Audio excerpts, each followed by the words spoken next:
নমস্কার বন্ধুরা, আমার চ্যানেলে আপনাদের স্বাগত জানাই। আজকে আমি আপনাদের বানিয়ে দেখাবো চিজ কর্ন পরোটা। প্রথমে আমি 1 বাটি ময়দা নিয়ে নিলাম, হাফ বাটি আটা নিলাম, স্বাদ মতো নুন দিয়ে দিলাম, জোয়ান দিলাম, 2 চামচ তেল দিয়ে দিলাম, দিয়ে ভালো করে মিশিয়ে নেব।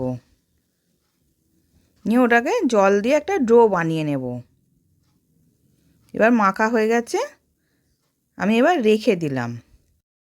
সুইট কর্ন, কাঁচা লঙ্কা, রসুন, ধনেপাতা কুচি দিয়ে পেস্ট করে নিলাম। পেস্টটা যাতে একটু দানা থাকে, মিহি না হয়, তার মধ্যে এবার 2 চামচ বেসন, লঙ্কা গুঁড়ো, গোলমরিচ গুঁড়ো, অরিগ্যানো, চিলি ফ্লেক্স আর চিজ দিয়ে ভালো করে মিশিয়ে নেব। এবার আমি ময়দাটা থেকে নেচি কেটে নিয়েছি, নিয়ে বেলে নিচ্ছি, নিয়ে ওর মধ্যে আমি পুরটাকে ভরে নেব। এটা হেলদি টেস্টি। এবার ওর মধ্যে আমি চিজটাকে ওপর থেকে কুড়ে দিলাম।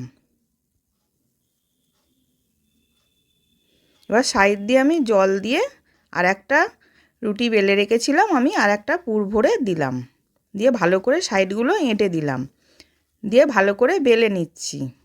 নিয়ে ওইদিকে আমি একটা চাটুর মধ্যে তেল দিয়ে গরম করতে দিয়েছিলাম, দিয়ে উল্টে পাল্টে ভেজে নেব। এবার ভাজা হয়ে গেছে, আমি তুলে নিলাম, নিয়ে আমি 4 টুকরো করে নিচ্ছি।